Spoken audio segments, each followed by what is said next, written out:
대부분의 사람들처럼 이남이도 스마트폰을 하루 종일 손에 쥔 채 생활했습니다. 그녀는 스마트폰으로 게임을 하고 결제를 하고 SNS를 했는데요. 그것은 이남이 인생의 전부였습니다. 버스에 탄 채 잠이 든 그녀는 스마트폰을 떨어뜨렸는데요. 버스 뒷좌석에 있던 오준영은 이남이의 스마트폰을 주웠습니다. 그는 자신의 신분을 감추려는 듯 이남이와 전화 통화를 하면서 AI 음성을 사용해서 대화를 했습니다. 오준영의 행동은 너무나도 이상하게 느껴졌는데요. 대화를 끝낸 그는 이남이의 폰을 갑자기 부수기 시작했습니다. 그는 어떤 사악한 목적을 가지고 있는 것처럼 보였는데요. 오지만 형사는 살인사건 현장을 조사하고 있었습니다. 잔인하게 살해된 시신의 근처에서 나무에 영양제통이 발견되었습니다. 우지만은 그것을 보고 불길한 예감에 사로잡혔습니다. 영양제는 우지만의 아들이 주로 사용하던 것이었습니다. 그의 아들은 오준영이었는데요. 우지만은 자신의 아들이 범인일지도 모른다고 생각했습니다. 아들은 오래전에 가출을 했는데요. 우지만은 수년 동안 아들과 연락을 끊은 채 살아왔는데요. 오준영은 AI 음성으로 이남이와 대화를 하며 그녀에게 스마트폰 수리점으로 찾아오라고 말했습니다.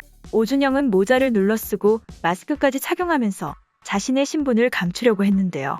이남이는 고장난 스마트폰을 고치기 위해서 어쩔 수 없이 오준영에게 비밀번호를 알려줘야 했습니다. 그녀는 오준영의 모습이 수상하다고 생각하면서도 정식으로 등록된 수리점인 만큼 별다른 생각 없이 그에게 스마트폰을 건네줬습니다. 비밀번호를 알게 된 오준영은 스마트폰을 수리하는 척하면서 그것에 있는 모든 정보를 복사했습니다. 그는 이남이의 스마트폰과 완전히 동일한 폰을 새로 만들었는데요.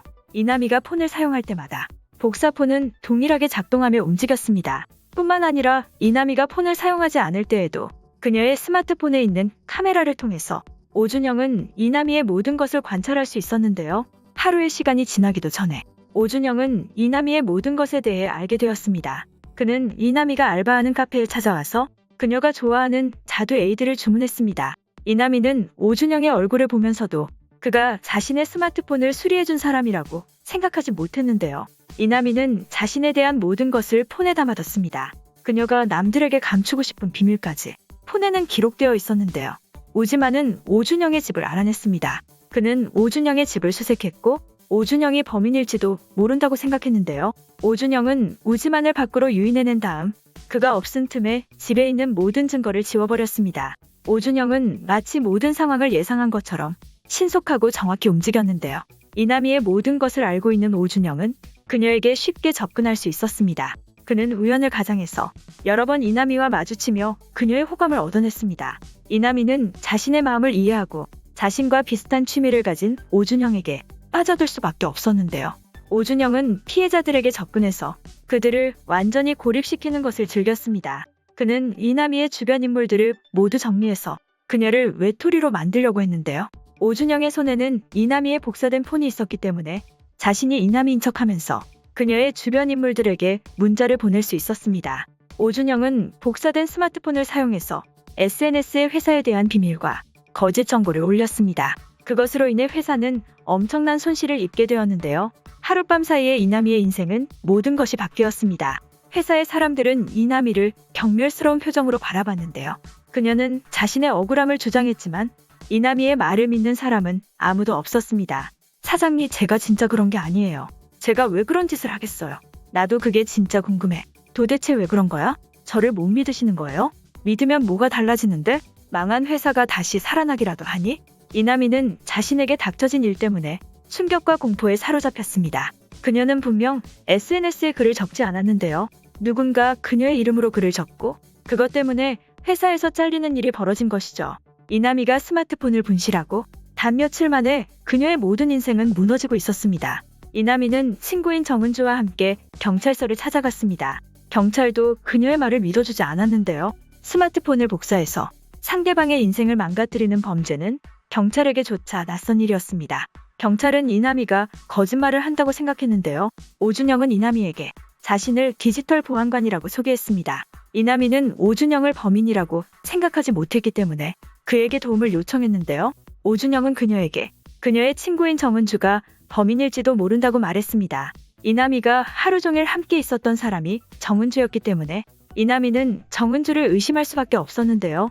나도 말도 안 된다는 거 아는데 그날 밤에 핸드폰을 쓸 수 있는 건 나 말고 너밖에 없잖아. 아까 들었잖아. 스파이웨어 깔려 있다고. 그걸 내가 깔았다고? 정은주는 자신을 의심하는 이남희를 이해할 수 없었습니다. 배신감에 사로잡힌 정은주는 절교를 선언하고 떠났는데요. 모든 것은 오준영의 계획대로 진행되고 있었습니다. 이남희는 직장도 잃고 친구도 잃고 혼자가 되었는데요. 늦은 밤 혼자서 눈물을 흘리던 그녀는 한 가지 생각을 떠올렸습니다. 최근에 자신의 스마트폰을 만진 사람은 스마트폰 수리기사였는데요. 그녀는 수리점에 다시 찾아갔고 그곳에서 우지만과 마주쳤습니다. 우지만은 그녀에게 오준영이 범죄자라고 말하긴 했지만 살인범이라는 사실까지는 말할 수 없었는데요. 이남희는 우지만에게 자신이 오준영을 유인하겠다고 말했습니다. 그녀는 자신의 인생을 망친 오준영을 반드시 잡아야겠다고 결심했는데요. 이남희는 자신의 스마트폰이 도청된다는 것을 알았기 때문에 그것을 역으로 이용했습니다. 오준영은 아무런 의심 없이 이남희의 집에 찾아왔는데요. 오지만은 집 앞에서 매복해 있다가 오준영을 붙잡았습니다. 그런데 오준영은 오지만이 알던 아들의 얼굴이 아니었습니다. 준영아, 가만히 있어. 준영이요. 저 그런 사람 아닌데요. 오준영은 진짜가 아니었습니다. 그는 오준영의 신분을 훔쳐서는 자신이 오준영인 척하면서 범죄를 저질렀던 것이죠. 범인이 진짜 오준영이라고 생각했던 우지만은 가짜 오준영의 얼굴을 보고 그를 붙잡지 않았는데요. 우지만은 그를 일반 시민이라고 생각했습니다. 이남희는 집에 있었기 때문에 오준영의 얼굴을 확인해주지 못했는데요. 우지만은 눈앞에서 오준영을 풀어주는 끔찍한 실수를 저지른 것이죠. 형사와 이남희는 오준영이 눈치를 채고 잠적한 것이라고 생각했습니다. 이남희는 자신의 스마트폰을 버리고 과거에 사용하던 오래된 스마트폰을 꺼내서 다시 사용했습니다.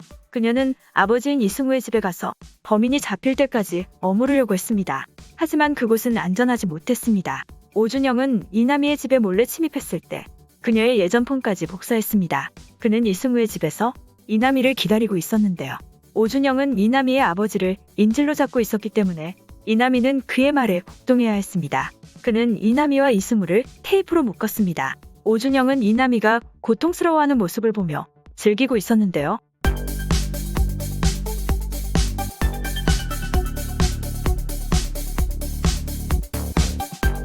거실에 앉아있던 오준영은 이남희가 버린 종이를 발견했습니다. 그것은 우지만의 명함이었는데요. 우지만과 이남희는 이승우의 집에 들어오기 전에 몰래 사인을 주고 받았습니다. 명함에는 문자를 보내지 말고 전화를 하라고 적혀 있었는데요. 그런데 오준영은 우지만을 안심시키기 위해서 문자를 보냈습니다. 문자를 확인한 우지만은 이남희가 위험한 상황이라는 것을 눈치챘는데요. 우지만은 이남희가 죽기 직전에 겨우 그녀를 구할 수 있었습니다. 이승우는 물속에서 오랫동안 고문을 당했기 때문에 의식을 바로 회복하지 못했습니다. 이남희는 이승우가 죽었다고 생각했는데요. 그녀는 오준영을 절대로 용서할 수 없었습니다. 이남희는 형사의 총을 뺏어서는 오준영을 향해 발사했습니다. 오준영은 피를 흘린 채 죽어가는데요. 여기서 영화 스마트폰을 떨어뜨렸을 뿐인데 는 끝나게 됩니다.